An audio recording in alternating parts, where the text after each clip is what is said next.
Hello mga katagay, magandang araw sa inyong lahat. So panibagong araw at panibagong vlog na naman tayo ngayon mga katagay. Pero ang atin pong iba-vlog ngayon ay tiding tuyo. So dumating na yung ating mga order na tuyo, yung ating galing probinsya, galing sa Quezon. So meron tayong mga pa-order na almost nasa 30 kilos, no? 30 kilos, dami. So, i-repack natin yan mga katagay ngayon. So, bago kasi bukas Monday, i-deliver na natin yan bukas sa office. Sa ating mga opisinang may mga order, no? So, samahan niyo ako mga katagay na mag-repack. Bye-bye! So, bago ang lahat, magandang araw muna sa inyong lahat mga katagay, no? So, tayo ngayon ay magre-repack ng ating mga pa-order na tuyo. So, kailangan na talaga natin maghanap buhay, ano? Hirap mag-negosyo pala. Ganito pala ang negosyo pero masaya. So yan, no? Mga katagay, ang ating ginagawa ngayong araw. So nagre-repack tayo ng mga pa-order natin. So yan, nakikita nyo. Ayan, meron pa doon. Yan, nakikita nyo yun sa, ayun. Yan, 20 kilos pa yun. Yan. So mga katagay, tignan nyo yung ating tuyo, no? Ang 1 kilo. Kung o-order ka nito, 1 kilo, ang dami na, oh. Kung napakikita nyo. Diba? Kung ikaw ay nagninegosyo, no? Pwede mo tong gawing negosyo. Ang 1 kilo, sobrang dami na. Diba? No? Tapos makukuha mo lang siya ng murang-mura lang sa akin. Diba? Dami na niya. 1 kilo. Oh. Diba? Diba? Meron pa tayo dito. Yan. Tapos meron pa dun sa karton. Ayun, kung nakikita nyo.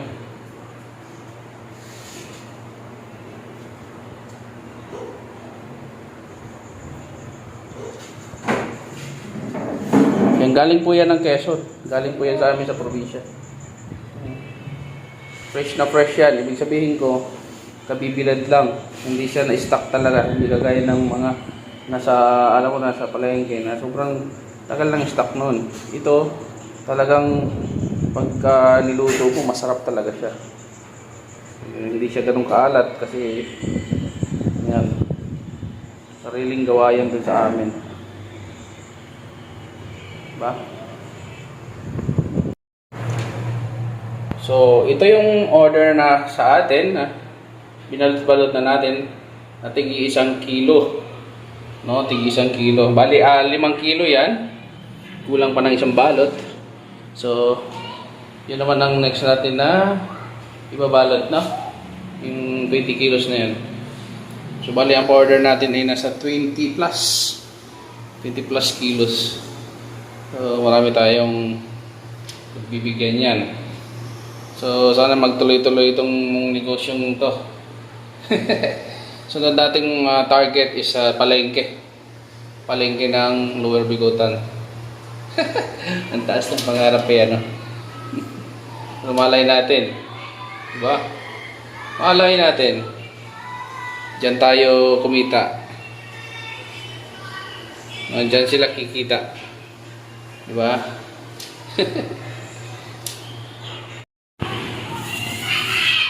So, ito mga katagay ang ating pinagkakabalahan ngayon ng magbalot ng ating mga order, ating mga pre-order. So, iba nila-live nila is mga damit, mga pagkain. Tayo ang ating binibenta ay mga tuyo. So, ito, 5 kilo may-ari na yan mga katagay. Itong 2 kilo may-ari na rin yan. Yan, may may-ari na yan. Ito may may-ari na yan. Ang ating pre-order mga katagay ay nasa 26 to 28 kilos. Yan yung ating babalutin. So, ang ating kinuha ay 30 kilos lang. 30 kilos lang ang ating kinuha. So, kunti lang matitira sa atin. Ang matitira, yun naman yung ating tinda. Babalutin sa tindahan. No. Kinuha niya yung ating titinda sa ating aming tindahan. Sa susunod, sa mga gustong mag-order, PM nyo lang ako. Okay. PM is the key. And, ano tawag doon? Success is the key. Buwan is my success. Pinasok niya ng buwan. Buwan is the key to my success. Success. Bisaya. Sige na, bye na. Okay mga katagay, tapos na tayong magbalot ng mga ating order ngayong gabi. Inabot na tayo ng almost 12 o'clock. 11, yan, almost 12 na. Ng madaling araw tayo natapos sa pagbabalot ng ating mga order. Ayan. So karamihan dyan, tigi 1 kilo ang order sa atin. At merong 5 kilo. Ayan. Bali, ang total ng ating pre-order ay nasa 24.5 kilos no, ng ating may mga may-ari na dyan, nasa 24 kilos. Bali, ang ating in-order sa probinsya, sa Quezon, galing po ito ng San Francisco, Quezon, sa pagsangahan. Ito po ay huli ng ating mga magigiting na mangingisda. So, tayo po ay umangkat sa kanila para pinakang tulong na rin sa kanila, sa kanilang pagod at sa kanilang pagtsatsaga na mangisda sa gitna ng karagatan, no? So tayo ay umorder ng 30 kilos. Actually, kung lang dapat ang ating o-orderin diyan is 10 kilo lang, no? So nag-request sa atin yung ating kaibigan na gawin ko na lang daw na 30 kilos. Yan. So para naman makadagdag sa kanila ng benta. So umorder tayo ng 30 kilos, awa ng Diyos, marami tayong napa-order. At bukas, i-deliver po natin yan sa kanila. So hindi natin pala i-deliver, bali dadalhin lang natin doon sa office. Kasi halos mga office mate natin yan, yung aking mga office mate dyan sa City Travel na mga super supportive sa mga kaibigan nilang nagninegosyo ko, no. So talagang shoutout sa mga taga City Travel.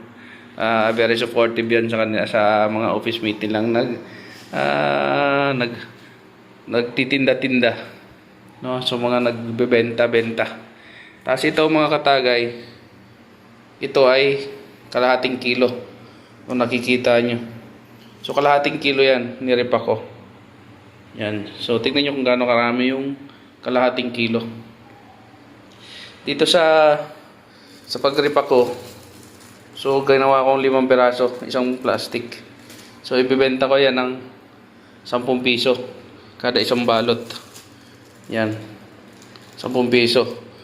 So lahat-lahat yan ay umabot ng 22 balot. No? 22 balot. So kwentahin nyo sa 10 piso, magkano ang abutin ng 22 balot? Ba, nasa 220? Tama, kalahating kilo. So, ganun. Sa kung matyaga ka lang, syempre, talagang kikita ka. Ito, sa tindahan ko, ito ilalagay sa tindahan namin. Doon, sa tindahan namin dyan. Maliit namin tindahan. So, dyan ko yan isasabit. Para sa mga taga rito sa amin na laging bumibili dito sa akin ng tuyo. Dahil masarap daw. So mga katagay, hanggang dito na lang ang ating vlog for today. At sa mga bago nating viewers at sa mga nanonood pa at hindi pa nakapag-subscribe sa ating YouTube channel, pwedeng makahingi ng isang subscribe, like and share sa ating videos. So, hanggang dito na lang mga katagay, at sa mga susunod na lang ulit na upload natin. Sana ay patuloy nyo akong suportahan sa ating vlog. So, bye-bye na mga katagay!